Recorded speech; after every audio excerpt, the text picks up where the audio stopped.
Je m'appelle Pape Bounam Lopi, le réalisateur du film Le Mouton de Sada.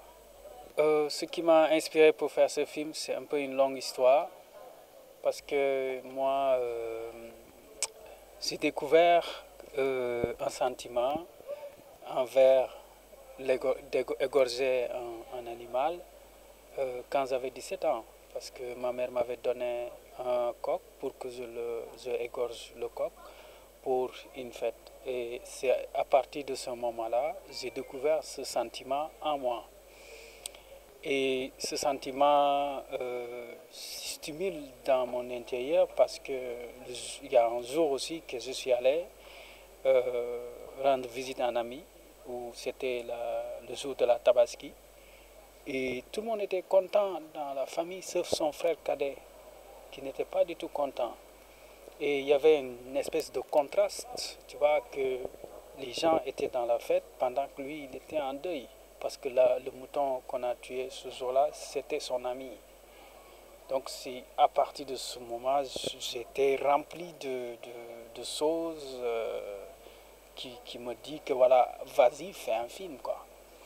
Donc c'est un peu ça qui m'a animé, qui m'a poussé à faire cette aventure avec la production, avec toute l'équipe que je remercie au passage, qui ont cru à ce projet et qui m'ont suivi jusqu'au bout, quoi. Ouais, c'était pas facile du tout, c'était très difficile parce que vous savez, quand on a des sentiments, parfois on les transcrit facilement, parfois on a du mal à trouver les idées pour convaincre une équipe pour transcrire ça dans un scénario et tout ça. Même le scénario m'a pris 3 ans d'écriture pour comprendre, vraiment pouvoir écrire tout ce qui va avec. Tu vois, parfois je donne à quelqu'un d'autre qui lit, qui me dit ce qu'il pense et il me dit ah, je pense ceci, je pense à cela. Donc tout ça, je l'ai traversé pendant l'écriture du scénario. Et voilà, la réalisation, c'était pas facile. Mais ce qui est encore plus difficile, c'était un premier long métrage. Parce que le cinéma, quand on commence à faire des courts métrages. Et quand on doit faire un long métrage, il y a beaucoup de doutes au niveau des guichets de financement et au niveau aussi ici, les, les, euh, les gens qui ont commencé avant nous, les trucs et tout ça, qui disent que, ah oui, il n'est pas prêt, ah oui, bon, long métrage, c'est trop lourd et tout ça. Donc tout ça, on l'a enduré, on l'a supporté. Moi, la production, l'équipe de tournage qui avait cru à ce projet. Donc voilà, pour arriver à accoucher d'un tel film, quoi. Il n'y a pas de secret, c'est le travail. Le travail, vraiment, quoi. C'est le travail, la persévérance. Tu vas y croire à quelque chose. Je parle de tout ce qui gravite autour de ce projet. Même Amadou Diop qui a fait le Sada, lui, il a cru au projet. Même le mouton, parce que lui, c'est un acteur.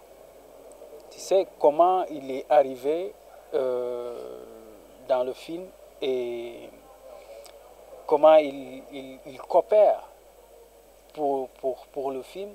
Ça aussi, c'est une histoire magnifique parce que ce mouton-là, quand on a fait le casting, d'abord quand on allait dans les maisons où les amis, où ils ont un enclos chez eux, et on dit qu'on fait un casting pour un mouton, les gens ne prenaient pas au sérieux, quoi. On rigolait de nous, voilà, casting mouton, qu'est-ce qui se passe?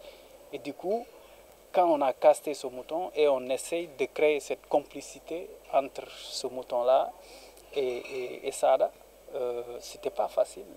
Moi, je passais chaque jour chez Sada pour qu'on puisse jouer à trois, mais ça ne marchait pas. Mais le jour où on a essayé et le mouton coopère et il joue avec nous, je me suis dit ça marche. Il a coopéré, il a accepté d'être acteur dans le film. Ouais, ça, tous les gens du cinéma depuis pendant l'écriture, les gens m'avertissaient, non, c'est pas évident de faire jouer un animal, c'est pas évident de faire jouer un enfant. Mais pour moi, faire jouer un enfant, faire jouer un animal, c'est pas les faire jouer.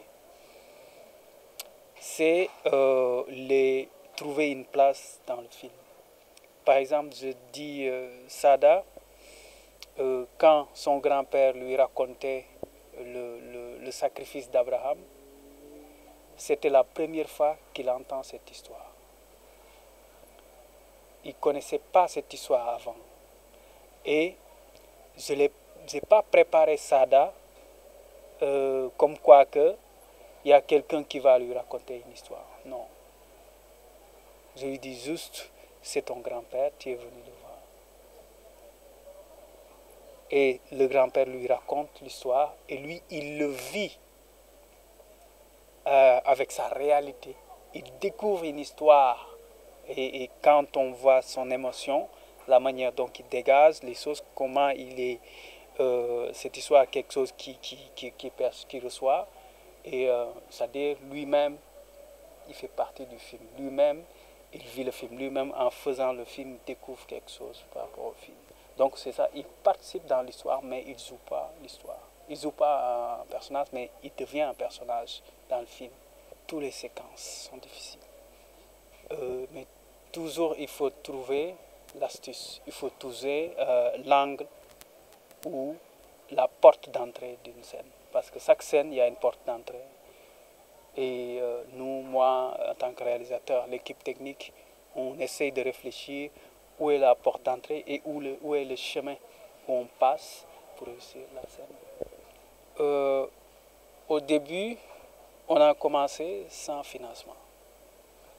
Et la production, je dis bravo à la production, ça, parce que c'est pas évident. Une production s'engage sans avoir du financement à côté. Et parce qu'on a cru à un projet, on veut le faire. Le réalisateur a parié qu'il va tourner le film une semaine avant la Tabaski parce qu'on veut faire immersion au lendemain, à la veille de cette fête. Donc c'était ça le pari et qu'on a essayé et que ça a marché. Et que voilà, après,